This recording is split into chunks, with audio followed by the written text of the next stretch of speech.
Hello বন্ধুরা, কেমন আছেন সবাই? আশা করি সবাই ভালো আছেন। আজকে আমরা আলোচনা করব এএমএইচ হরমোন টেস্ট কি এবং কেন করা হয়।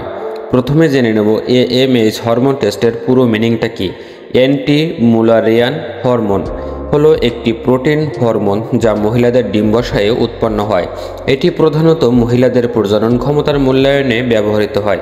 এএমএইচ হরমোন টেস্ট কেন করা হয়? এই টেস্ট সাধারণত নিম্নলিখিত কারণগুলোতে করতে হয়, যেমন ডিম্বাশয়ে সংরক্ষিত ডিমের সংখ্যা নির্ধারণ করতে, অর্থাৎ ওভারিয়ান রিজার্ভ, বন্ধ্যত্ব ইনফার্টিলিটি মূল্যায়ন করতে, আইভিএফ অর্থাৎ ইনভিটর ফার্টিলাইজেশন চিকিৎসার সম্ভাবনা জানতে, পিসিওএস অর্থাৎ পলিসিস্ট ওভারি সিনড্রোম নির্ণয় করতে, মেনোপজ যখন আসতে পারে তা বোঝার জন্য। এবারে জানব এএমএইচ হরমোন টেস্ট করার পদ্ধতি কি। এটি একটি সাধারণত রক্ত পরীক্ষা। টেস্ট করার জন্য নির্দিষ্ট কোনো সময় বা মাসিক চক্রের নির্দিষ্ট দিন দরকার হয় না, যে কোনো দিন করানো যায়।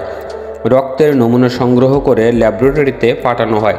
এএমএইচ টেস্টের স্বাভাবিক রেঞ্জ উচ্চতা এএমএইচ 4.0 mg/ml বা তার বেশি। পিসিওএস বা অতিরিক্ত ডিম্বাশয় সংরক্ষণের নির্দেশ করতে পারে।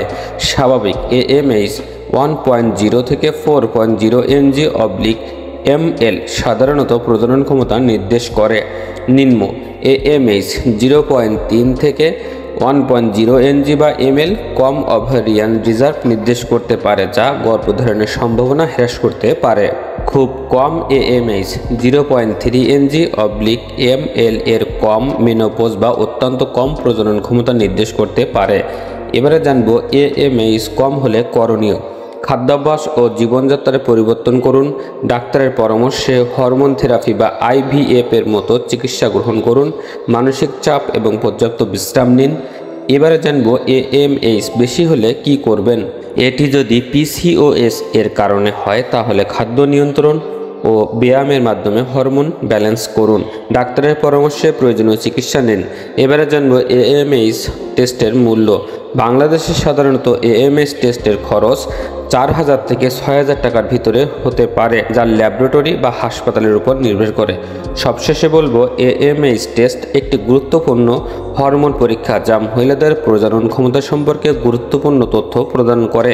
গর্ভধারণের পরিকল্পনা করলে বা কোনো রকম বন্ধ্যত্বের সমস্যা থাকলে ডাক্তারের পরামর্শ নিয়ে অবশ্যই এই টেস্ট করানো উচিত।